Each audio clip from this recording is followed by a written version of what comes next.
The world is becoming increasingly proficient at telling stories that deny God. As such, we need Thinking Christian to become as natural as breathing. Welcome to the Thinking Christian podcast. I'm Dr. James Spencer. Through calm, thoughtful, theological discussions, Thinking Christian highlights the ways God is working in the world and questions the underlying social, cultural, and political assumptions that hinder Christians from becoming more like Christ. Now, on to today's episode of Thinking Christian. Hey everyone, welcome to this episode of Thinking Christian. I am here with my co-host Nate, and I'm going to let him introduce our guest today. I'm excited for him and our guest to be here. So Nate, take it away. This is my buddy David from Remedy Drive. One of the first concerts I ever did with Air One Radio was Remedy Drive, and I actually didn't know the music at that point, and I've been a huge fan of the music ever since, and then just everything that he does also. So really excited to have you, David. Welcome to the show. Guys, thanks for having me on. Yeah. Good to see you both. Yeah. Well, David, I don't know. I've listened to Remedy Drive, but I don't know a lot about you particularly. Do you mind just kind of sharing your story, how you got into music? Give us a thumbnail sketch of that to start us off. I grew up in Omaha, Nebraska. I only listened to Mannheim Steamroller from Omaha, and then like Keith Green, and we weren't allowed to listen to rock and roll. But it was in my blood from the '60s, from once my parents they didn't let us listen to Stones, but the Stones were in me somehow. I don't know how. So I just loved music. I played piano, started writing songs when I was 13. The band started picking up momentum in college in Lincoln, Nebraska. Stayed independent for a long time. Signed a couple record labels in the late 2000s, and then went independent 10 years ago, and we've been making our own music for the last decade. That's pretty awesome. Very sweet. So were your parents, did you grow up Christian then? I mean, yeah. You couldn't listen to rock and roll, so you grew up Christian. Yeah.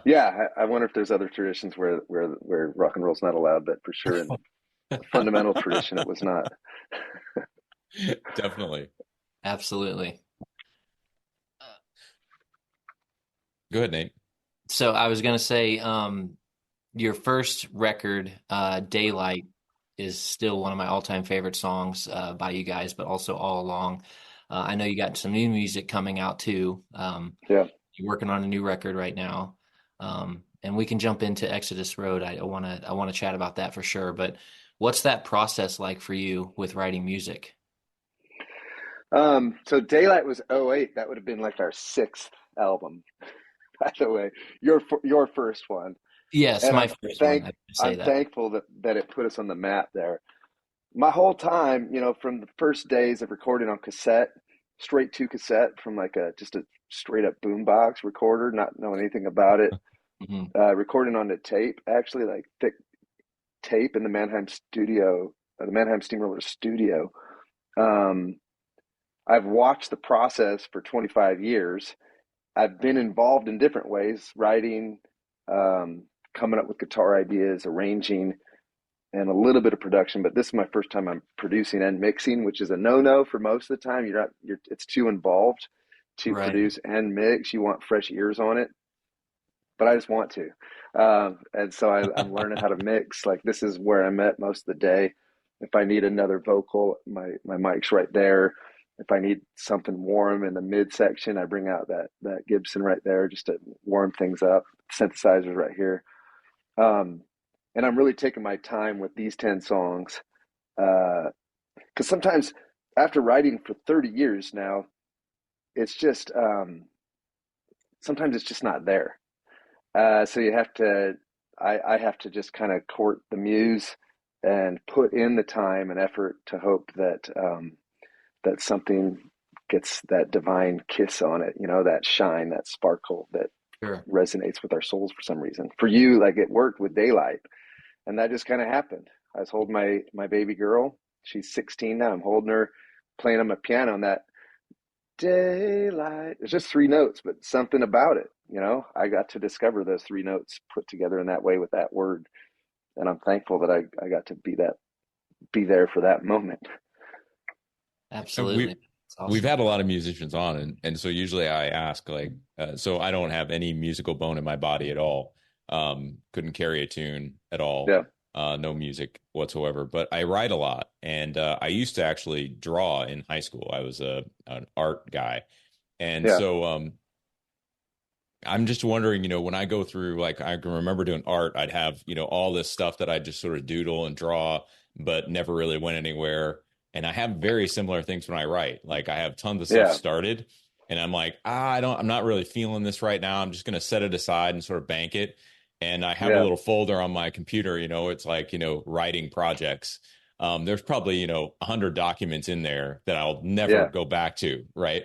Do you have something similar with the music? Like, do you have a lot of, I don't know, stuff you're sort of editing back and just saying, this was kind of a good idea, but I'm not going to finish it right now, and you come back to it later? Like, what does that look like?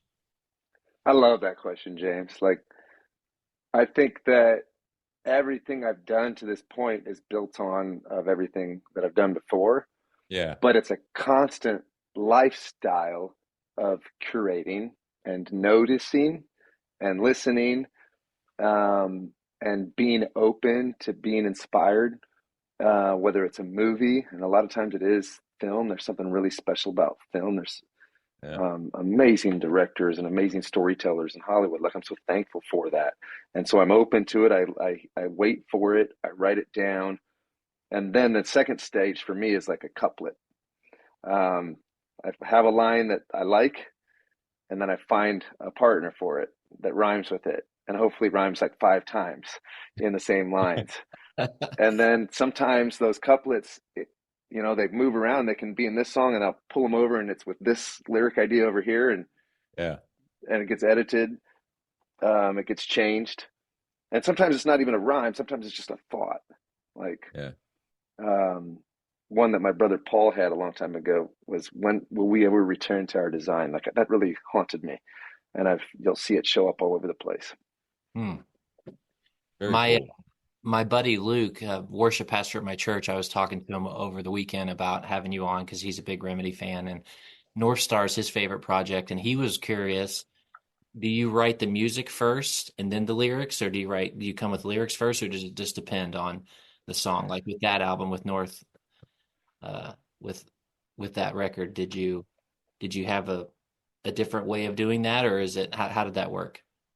That one, I like that question too, because that one in particular had, I mean, if you look at the lyric sheet and you add them all up for most albums, they're probably this long. North Star's 3 or 4 times as long as most albums, because there was so much hip hop influence in the songwriting. Right. And so if you take a song, like for instance on that song, Polaris, um, has the same theme of the song Brighter Than Apathy, the same idea of we have currency to our lives. What are we going to spend the currency of our lives on? And in Brighter Than Apathy, it's like your voice, your youth, your time, your art, your song, your life, your heart. What will you spend it on? But I wrote those ideas down at the same time. The From Polaris, it says like you've got what is it? You've got your fingerprints. You got your camera lens. It's the string that push. It's the note that bends. It's the light that's bleeding out of our camera lens. You got your voice, so sing it out, my friend. The song of freedom at 110. Like, those songs are cousins in a way. They're sisters, I guess. Huh. Um, but sometimes you're finding a home for the melody that's already been written, and it's really hard to get a lyric idea that might sound cool as a poem without music to still feel cool with a melody. So I'm always worried I'm going to like ruin a melody with like trying to jam an idea into it. I think everybody struggles with it. I was watching Rick Rubin. He says sometimes he'll work with an artist and he'll just have them scat nonsense. And some of that nonsense, that vowel sound, finding a word to fit that vowel sound ends up being the first lyric on a record. Oh, wow. And it's all inspired. Like, all of that is like that. Same with like your visual art. If it's Yeah. beautiful, it has to be inspired. It's coming from some other place, some other. So if it's beautiful, it's coming from whatever it is that we can't talk about. We try to talk about. C.S. Lewis called it the weight of glory, and we're trying to tap into that beautiful other realm. Tolkien calls it high beauty, that darkness can't even reach or perceive or comprehend. The shadow Yeah. can't comprehend this high beauty. That, And so I just love getting to tap into that for a living, or that at is least trying to. for sure. That is kind of a fine line you have to walk, though, as an artist, because I know from other people, just from experience, and you alluded to it earlier, it's a no-no usually to try to mix and produce plus write, Yeah. like involved. Does it ever get to where it feels like something's too forced and you kind of get stuck and you have to take a break or take a step back and back up? I mean, that has to be challenging when you're creating anything, but especially if you're trying, Yeah. you don't want to force something. Like you said, you have to kind of tap into that other realm. I like the way you described that. That's really beautiful, actually. Well, I have Fortnite and Rocket League right around the corner. And sometimes that's taking an artistic break. Sometimes that's being too distracted. My kids come home at 2.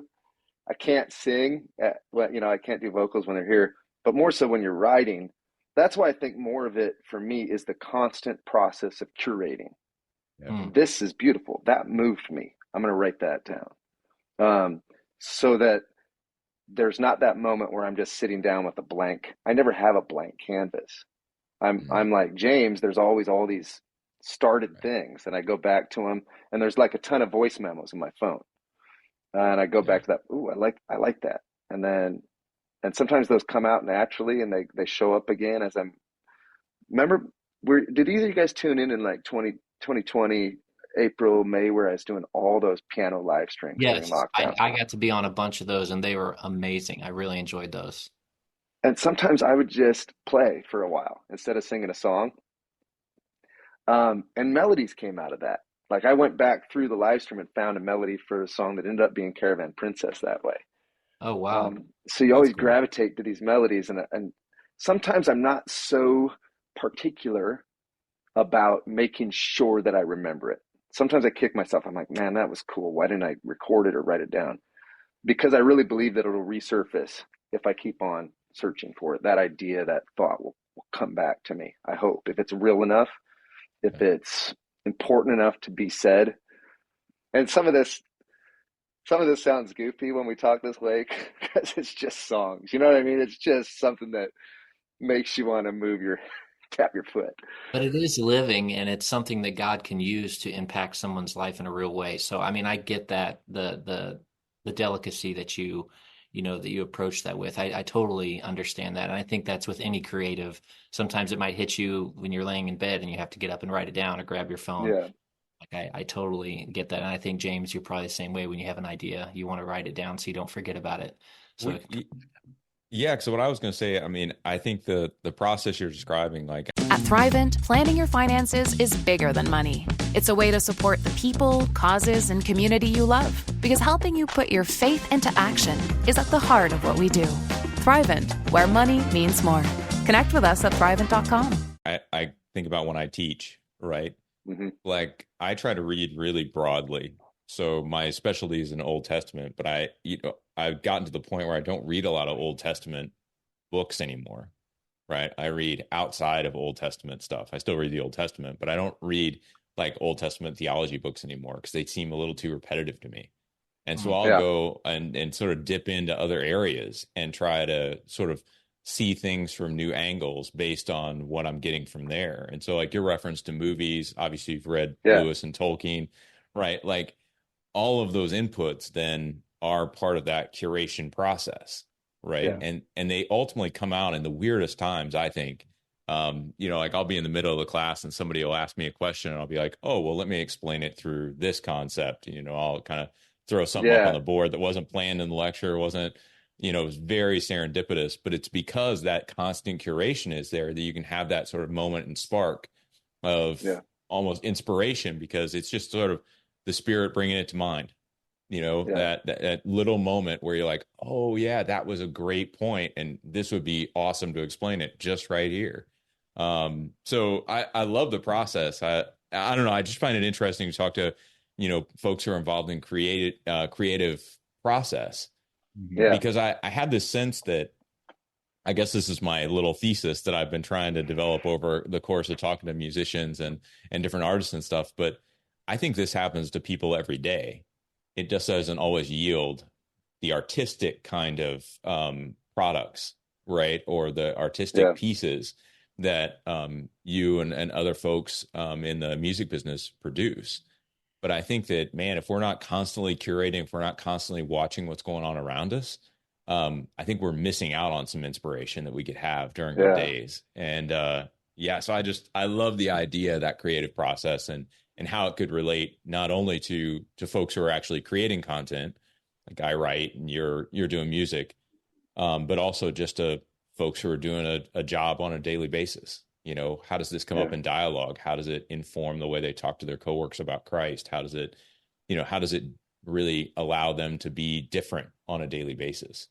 And so there's something about paying attention and doing that curation work that I find really compelling.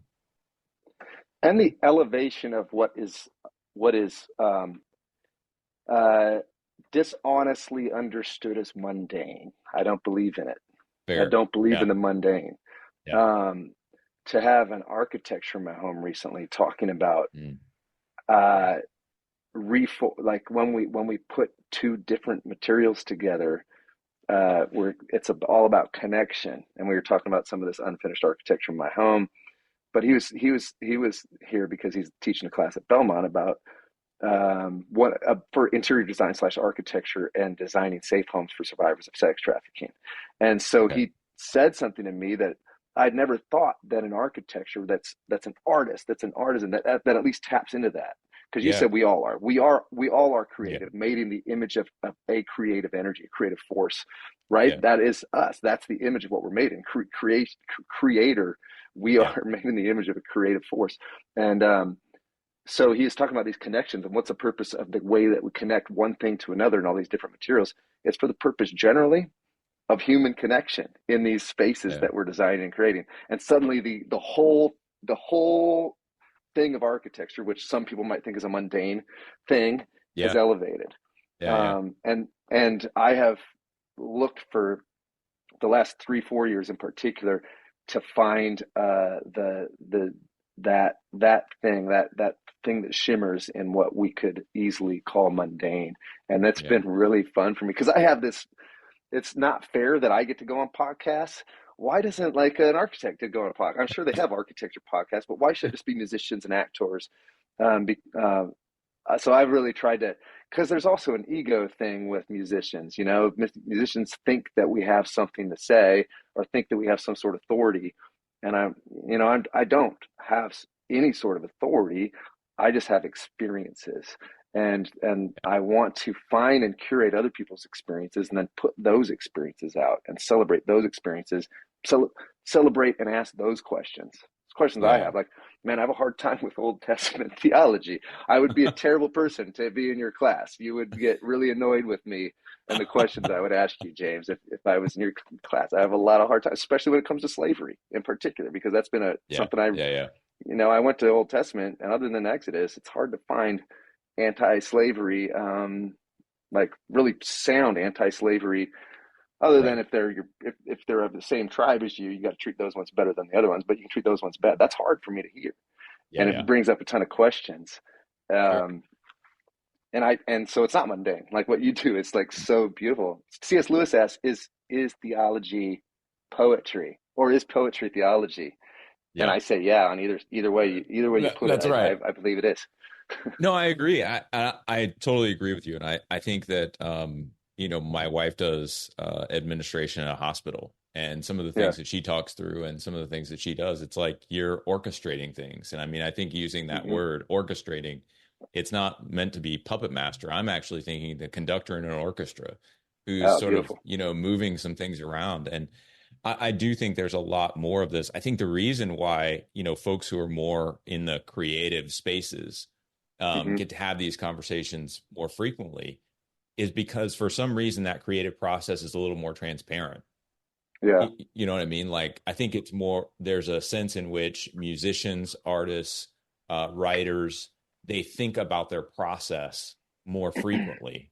Maybe it's because it's a more independent process, a little bit. Yeah. It's not as regimented as like a day-to-day job, let's say. But I think that there's just a sense in which that process is something that is much more forward for creatives than it is for folks like, again, in my wife's job, where she's, more of an upper level administrator. And so she attends to process, but not necessarily even her own process, right? She doesn't necessarily approach it in the same way that I would writing a book or you would writing a song. Yeah. And so it's just sort of it's one of those things that I think would be great for everybody to be thinking through. Oh, totally, man. It's so refreshing to hear you say that, David, because my background, as you know, is skate ministry and skateboarding. I spent a good deal of my early years serving Christ and trying to find my way, trying to convince people, of like the significance and the impact that skateboarding can have in people's lives and evangelism in general. And I always reminded of First Corinthians where it talks about the different parts of the body, the hand can't say to the foot. So I think it's really refreshing to hear you say that. We should be looking for ways to celebrate everybody. Even though James's wife is not going to actually have a release like you are this Friday with her work, it doesn't make it any less beautiful. It doesn't make it any less impactful. It's still a creative thing that, she's putting her heart and mind to, and God's blessing it. And I just think that's encouraging and really inspiring. And we all could use to look through that lens, like you said earlier, a little more. So that was really in all honesty, it's not that it's not any less beautiful. It's way more beautiful. Music just provides a soundtrack for the beauty that someone like James's wife is involved in. That is administrating, giving medicine to those in need of medicine, giving care to those in need of care. That job of orchestrating that is a call. It's a call, and she gets to answer that call, and I get to decorate that space, and maybe my song's there in that space when that real thing is happening. Because music points to something that is real. I think it's the most real chance we have of understanding that there is something more real than skin and bones and 4 dimensions. So I like this conversation. I didn't realize this is where the conversation would go, but I'm enjoying myself. No, this is great. We're really fluid like that. We don't really know where it's going to go ever either. But I think a good segue here is talking about Friday. You got a new song coming out. You want to share a little bit about that? Yeah, this one is the first from our first album back after 10 years, a trilogy of counter trafficking themed albums. So we have 3 in a row: Commodity, the North Star, which you mentioned, and then Imago Amor. And those 3 are all really focused on that heavy issue. And this album, we're still supporting counter trafficking work with the band. And one of the major themes from this comes from an Old Testament concept that I didn't know if, and I don't think it's included necessarily in the Christian Bible, but Talik Olam, I think, something like that. It's this idea of bringing and restoring light, like putting the pieces of light that are scattered back together. It's a kind of an ancient Jewish social justice concept. With that combined with Makoto Fujimura's restoring of shattered ceramic vessels and beautifying them with gold in the seams, like those 2 concepts are where this album started for me. Awesome.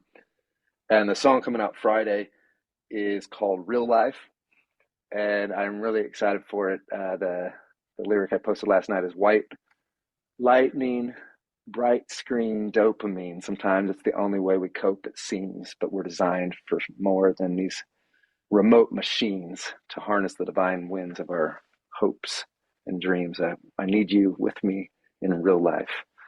And that's just about my kid sitting across the room on his phone. That's a pretty way of saying, hey, quit ignoring me. I want to look you in the eyes and love you. Yeah. I was having that conversation with my daughter on the way to school this morning. That's me, man. I'm the one we're all in front of our screens all the time. So sure. Yeah. So when will the album come out? Do you have a date? I'm hoping, it was supposed to be in March, but the problem with doing everything on your own is like if I give someone like 4 mix edits, I don't know if you know how it works. If you get the first mix from the mix engineer and like, oh man, here's a bunch of things. Comes back a second time, oh man, it's better. These 2 things there still. And then hopefully third time's like this one thing. And then you're like, oh, I don't think I should. Because then it's like when he says version 4, it's like it seems like version 4. It's right in your face, like, hey man, this is version 4. Don't send this one back to me. But for me, I can do that as much as I want. I can take all. I'm doing it to myself, indefinitely, sending Sure. it back to the drawing board. So it's taken longer. The answer is hopefully August, because we've really haven't. We don't have a record label. We're independent. I'm trying to warm up the Spotify algorithm by releasing a song a month. Nice. I've heard that works. My son Jack knows way more about it than I do. I don't even know how to pre-save. He's gonna have to teach me to pre-save so I can teach our fan base to pre-save the song for Friday. That's awesome. So you mentioned the last three records, and I knew that the theme. Do you want to talk Yeah. a little bit about your nonprofit work? I think it's incredible what you do. The band has partnered with a counter-trafficking organization called the Exodus Road for 10 years now. And we also buy all of our merchandise from organizations that help with rehabilitation and aftercare for survivors of trafficking. And the Exodus Road has undercover operatives and teams all around the world that infiltrate criminal networks that are selling underage girls and boys for sex, sometimes selling refugees, sometimes making promises to parents when their kids get sent down from the hill country into the major cities, work in hotels, work in maybe hospitality of some sort, but instead they end up in the red light district, or they end up in in child labor, child trafficking, or fishing, even the fishing industry. So we have teams all around the world that we sponsor. Our fan base helps send money for raids, for spy equipment, helps send equipment and vehicles. And we support the work of these national operatives all around the world. And in addition to that, what I love about the Exodus Road, that is what I truly love, is that it's women and men that I can't show you their faces that are doing this work.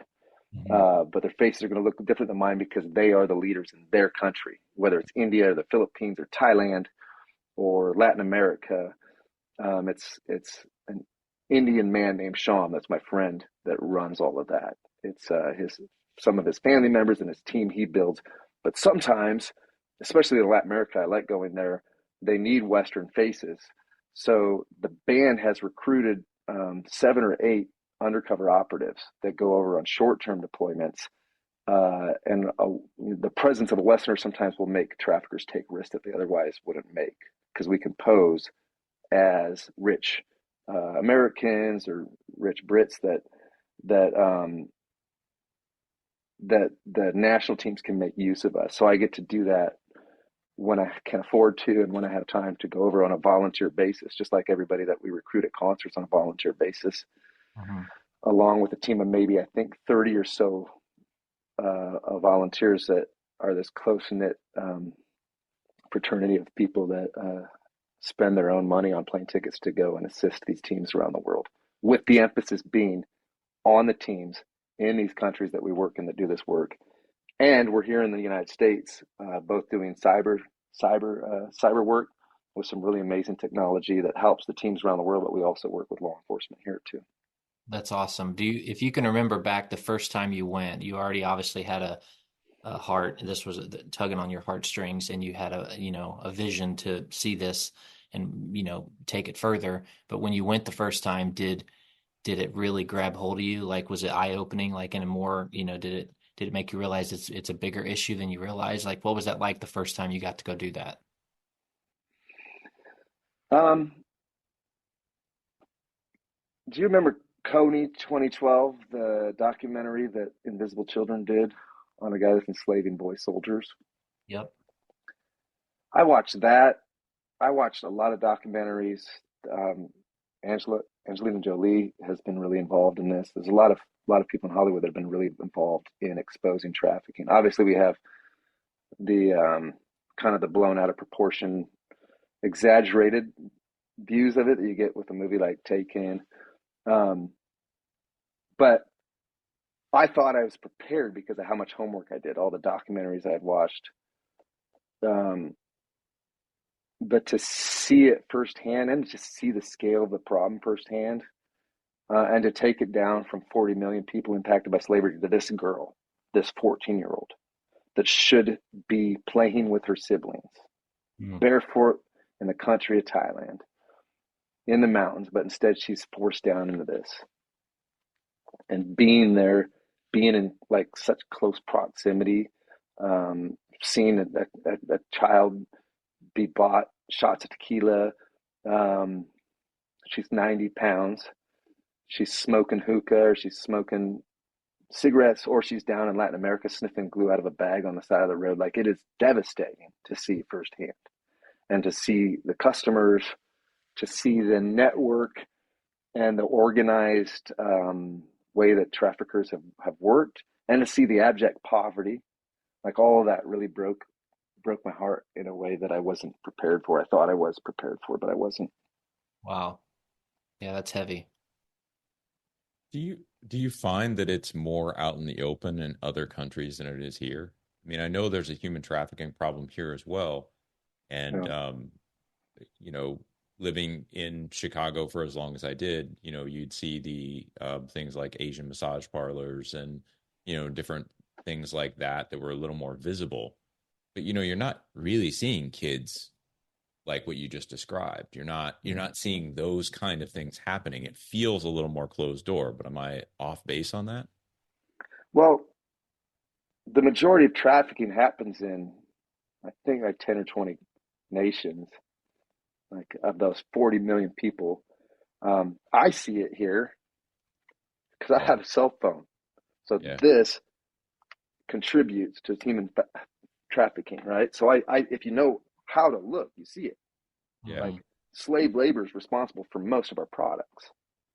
And deregulating at the federal level makes it easier for companies and corporations that have no conscience to take advantage of slave labor. So I see it.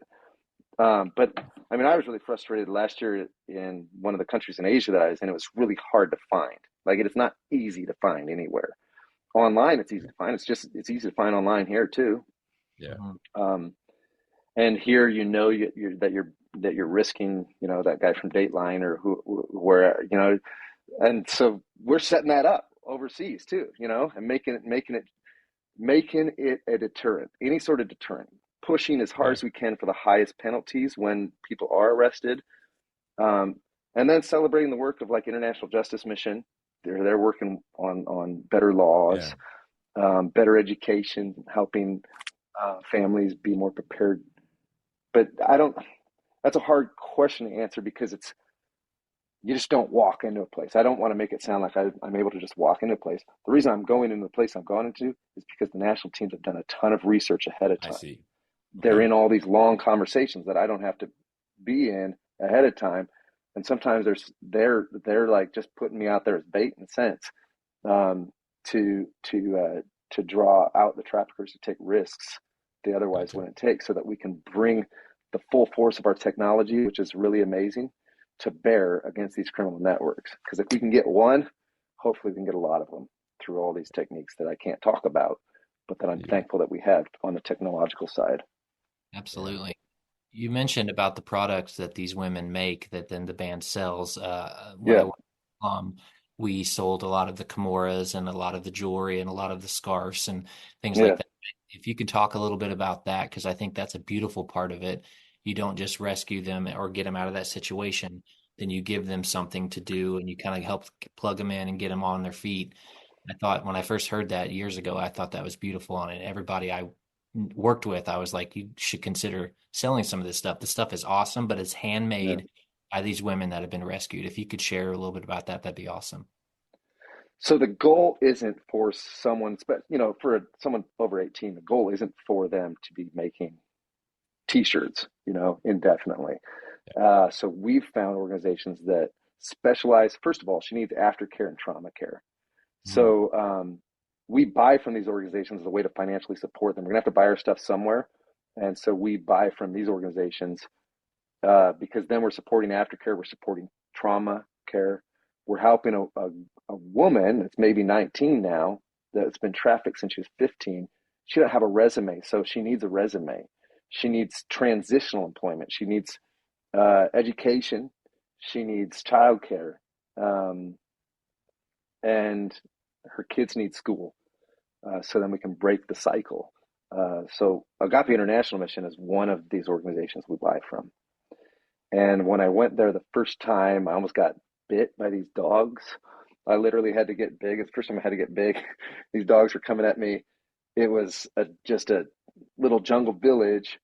Um, and now it's paved streets. And I was with my kids there 6 years ago. I took my whole family over there, got this amazing school.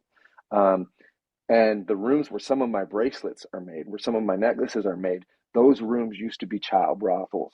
Like, and so not only are these lives being restored, but Agape International Mission has restored and repurposed the actual physical space. And that's like, that is amazing, you know. Yeah. That is restoration, that is renewal. I forget the word. It's like making all things new. That's the business we're in, right? Making all things new. So they're actually they're bringing a newness, they're bringing a hope, they're bringing a new life to something that was.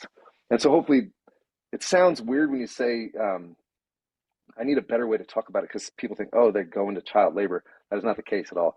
It's not. These are jobs that hopefully will be stepping stones to a career of some other sort. It makes a lot of sense. I mean, it Yeah. really does. I mean, you think anybody who's gone through that, I mean, like you said, the aftercare and the trauma, but then also just the practicalities that they would have missed out on. Yeah. Right. And so if you want them to have any sort of chance at getting a job in society, you've got to help them re-enter that society in a functional way. And so it makes perfect sense what you're saying. I think it makes good sense. You mentioned the girls. You mentioned earlier there are also boys. Do you find are there different structures to help the boys? Or is that, sort of as they go through that aftercare and trauma, we talk a lot about in the United States, the importance of fathers in a family, a male role model, with boys. Do you know of anything that's done there to sort of reconnect a boy who's been involved in any kind of trafficking with a male role model to sort of help them build back into, again, re-entering society? Yeah, I've met some of those men. And my work has been mostly on the other side. And all the organizations I've visited, with the exception of two, have been geared towards teenage girls. But Agape International, for instance, across the street from where the jewelry is made, there's a gym, and it's a boxing facility, or it's the equivalent of Thai. I don't know what they call it in Cambodia, but it's like Thai, Muay Thai. Is that what's called Muay Thai boxing in Thailand? It's their equivalent of that. And so they train MMA fighters and like all of it. Like this is once again, something that could be mundane, like using anything that you love doing. They found some guy that likes MMA, and he's using that to rebuild lives. And that's really inspiring to me. Absolutely. It really does inspire me. I'm trying to think of other things with boys. I wanted to mention when my family was there, these girls made cookies. They had chef's hats. They were 16. And so they're being trained in culinary arts. And some of the girls that have graduated from that have actually made cakes for dignitaries, which is a complete Cinderella story. Like, that's a complete Cinderella story.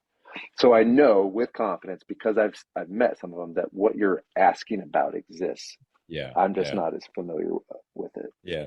No, it's just, it was a curiosity, because I think, a lot of times, especially I've traveled in Germany and Austria and, even up into Amsterdam a little bit. And the brothel scene is huge over there, which while, those countries say that it's regulated, I can't imagine it's top priority to regulate those with any at the highest level, let's say. Right. And so, but those are very visibly female forward sort of challenges. And so you don't see the male aspect of it quite as much, at least from an everyday perspective. If we're looking at it, it seems like the female aspect is more prominent, and I'm assuming it probably is. Like, I'm assuming there's more female trafficking than male trafficking, but maybe I'm wrong about that. Well, in sex trafficking, for sure, but we just rescued several boys down in Latin America from forced labor. So trafficking as a whole, but the most people that are vulnerable are women and children. And you mentioned Germany and Amsterdam. That's complicated in the way if I was in charge, I don't know how to do it, because I do believe in decriminalizing prostitution and redefining it as an act of exploitation of women and children. Yeah. But then if it's decriminalized, does that mean it's legal? Right. And I was just in Germany, and I talked with 4 or 5 different organizations of women that go in and try to give refugees, really it's refugees that are most vulnerable, without the love, the Christian love that should exist for refugees in a lot of countries, ours included. Who's going to take advantage of whatever the crisis is, whether it's Ukrainians fleeing for their lives, it's going to be traffickers. Right. Without the Christian hospitality and the Christian welcoming arms of exiles, which is commanded over and over in the Old Testament for sure, and in the New Testament, I'd make the claim, they're going to go into the arms of traffickers who are experts at luring them in, not because people are stupid, but because desperate people have to make desperate decisions and take risks that they otherwise wouldn't risk. I hope this is a good person. I hope this person is not pretending to be, and then it turns out no, they are not a good person. And all those Romanian women in Germany, and we met so many Ukrainian refugees. They're such a shining light, that country. And I said it for all 15 concerts there. I said, I am inspired by you guys. You guys, instead of like bickering about what to do when someone's drowning, you guys just jumped in, and now you're figuring it out. You just jumped in, and I like that way of living. It was fascinating. I got to so I was teaching over in Czech Republic, and I met a Ukrainian missionary, Lee Humarian. He was actually in a Christian metal band, and I'm blanking on the name of it right at this moment. But anyway, I had him on the podcast, and he was just telling the story of how they handled evacuations, how the churches in Ukraine and the neighboring countries really came together to care for Ukrainian refugees, and all the different Christian organizations over there were trying to make sure that they could provide food and shelter and just care for these people, knowing that they're in a very vulnerable position, and not wanting them to, sort of get sloughed off and just sort of be homeless and vulnerable in that way. It was really fantastic to hear all the efforts that went into it. I mean, Herculean, really. Herculean efforts to take care of it. To me, being over there for 2 weeks was so refreshing, because I was like, oh yeah, I forgot what Christianity looks like. Yeah, that's right. And so did they. You know what? So did they for a time. Yeah. Right. And I drove over in their Christian nation, in the 40s. And then in the 50s, I drove over that 5-kilometer no man's land between barbed wire here, families separated on either side. Yeah. Why? Because someone was protecting their economy. Right. They didn't want people to leave because it would hurt their economy. And so they had barriers there. And for me, like it's hard to see real Christianity, and then to be surrounded in this culture of fear and apathy, and obsession with economy, obsession with security, obsession with prosperity at the expense of people very similarly to Ukrainian refugees, stuck on one side or the other of other barriers, and barbed wire, razor wire. Like literally there's Christians that are celebrating buoys with razor wire, when kids that are trying to find some safety, trying to find some chance, are stuck. Who's going to take advantage of a kid that's stuck on the southern side of our border? A trafficker's going to, period. There's no way around it. Right. And take politics out of it completely, even though all these things are political issues. So is the Old Testament. Take politics out of it. Whoever's writing the laws, either way, there's an incredible opportunity for us to emulate the German church on our southern border. Like, say you're someone that wants to vote. For some of us, personal finances aren't just personal. They include loved ones, neighbors, the communities we call home, and the causes we hold in our hearts. At Thrivent, planning your finances is bigger than just money. We help you put your plans into motion and faith into action, so you can do more for the ones in your heart. Because sometimes all you need to make a difference is someone to help you make it happen. Thrivent, where money means more. Connect with us at Thrivent.com. For someone not to have safe refuge in our country, they're here anyways. So go and be like Jesus and go love that person and go send funds and organize and orchestrate, like you said, like be part of the symphony. I'm looking for that symphony, that beautiful sound of Yeah. selflessness to Yeah. go and partake in somebody else's freedom, somebody else's protection, and quit believing these myths of scarcity. There's not scarcity. There's so much. Yeah. I honestly read stories about a guy that had 5 loaves of bread and 2 fish and it turned into enough. And if we Yeah. would like celebrate our 5 loaves of bread and 2 fish, there we could be like Germany in that regard. And it would So be Yeah. beautiful. I just wrote a piece on this, evangelicals and immigration. It hasn't been published quite yet, but one of the things I talk about in there is that the best thing the church could do for immigrants is to be and make disciples.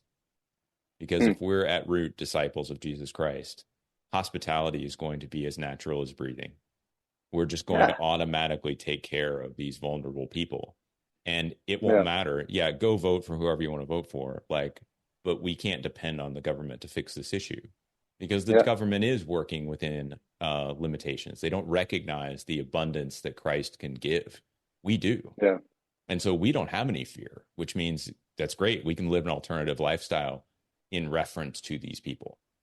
sure. And so there's something I think really we're shorting ourselves when we're not really digging deep in discipleship and figuring out in moments like this, these are not political issues for us. They're theological issues. These are convictions. These are part of our identity that we should just be doing. sure. But we get caught up in those politics. And so I think the work at the border, it's going to be a little scary to see what happens if we continue to allow what seems to be going on down there to go on down there. Because I think it will open up more exploitation, more trafficking, and just more unfortunate situations for very vulnerable people. I was going to say, especially when these women and children are the most vulnerable state they've probably been in their lives. And like you said, David, they're just like hoping and praying they're making a good decision, but they don't have a choice. They got to take the one hand that's extended to them. And I think the hard thing for me with this is like Sound of Freedom that just come out. Everybody wants to watch it. Everybody wants to talk about it, but not many people are doing anything about it.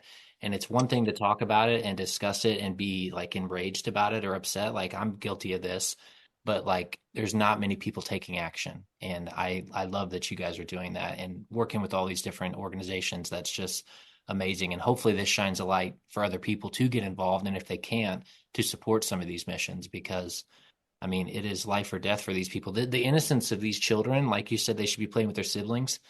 Like, I know God can restore and bring back what was taken, but like, it just breaks my heart when I think of a little girl or a little boy that, has this taken from them. And it's not right. It's not fair. It's not, not what God intended for them. And it's just really hard. It's hard for me to even wrap my head around sometimes. I can't fathom that type of evil that's in the world. I know it's there, but man, that just really gut wrenching. So David, I mean, on that note, how could people get involved?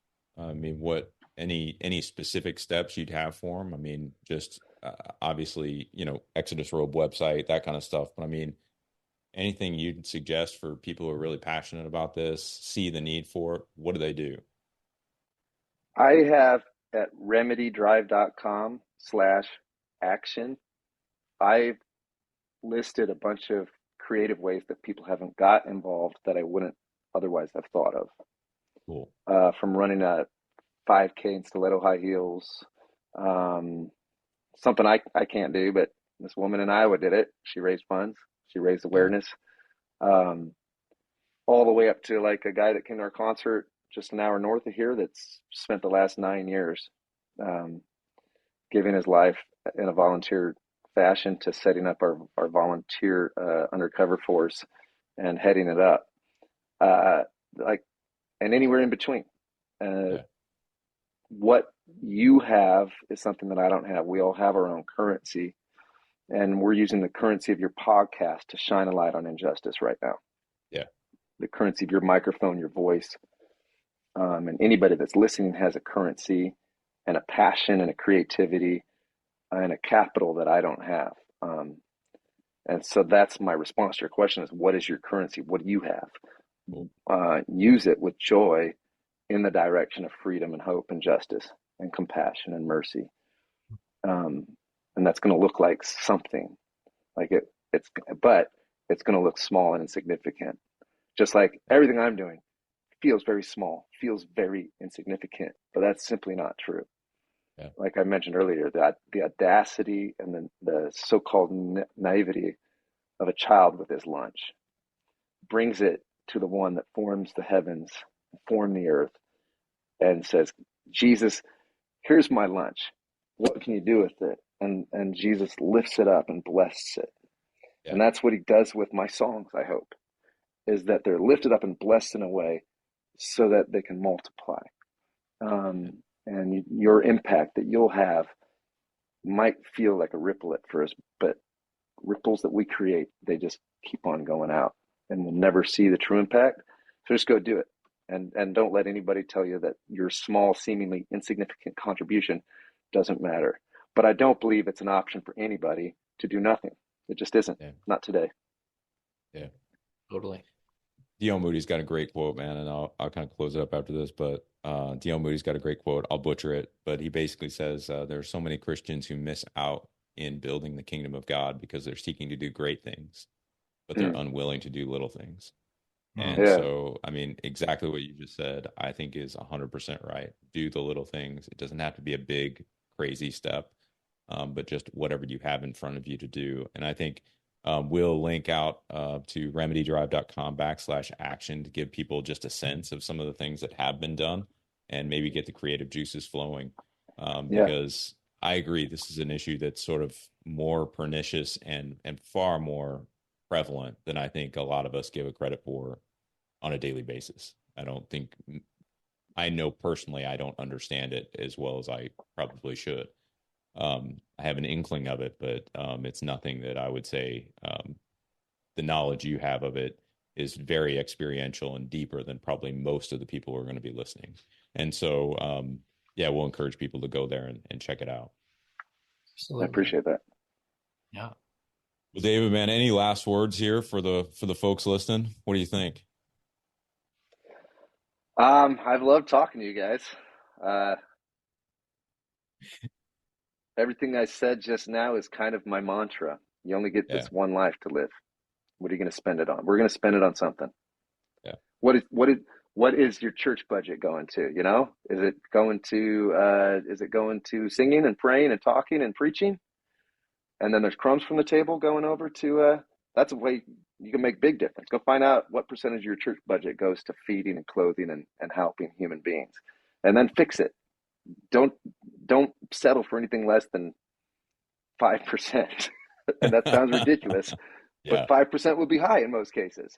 But if we can move some of that away from a new LED wall and away from new sound systems that we only can run at 50% capacity of what they're able to do, like buying a Ferrari for the congregation that can only go 35 miles per hour, whatever it is, go change those things. Sweet. And be the light. Jesus says the light is our action. And that's one real way we could change it. So figure out one way and go do that this week and then do something next week. Cool, man. It's great. Well, it's been awesome talking with you. I am going to commit to writing a little piece on slavery in the Old Testament. So I'll figure that out. And hit me up with it. I'll be pretty skeptical. Make sure to give it to me because it's rough. I'll dig into it. But that, you piqued my interest. So I'll dig into that. And outside of that, bro, just great talking with you. Really appreciate the work you do. Appreciate your music, and loved having you on the show. So thanks for being here. I appreciate Thanks for having me. Yeah. Thanks, David. All right. We'll catch everybody on the next episode of Thinking Christian. Just want to take a second to thank the team at Life Audio for their partnership with us on the Thinking Christian podcast. If you go to lifeaudio.com, you'll find dozens of other faith-centered podcasts in their network. They've got shows about prayer, Bible study, parenting, and more. Hello. Quinice Petway here, co-host of the Your Daily Bible Verse podcast. Are you someone who loves to take a deep dive into God's Word, one verse at a time, to explore His will for your life and desire to draw closer to Him? If that sounds like you, I'd love to invite you to head over to lifeaudio.com and search Your Daily Bible Verse to tune in and subscribe for daily inspiration, life application, and spiritual transformation through the in-depth exploration of God's Word.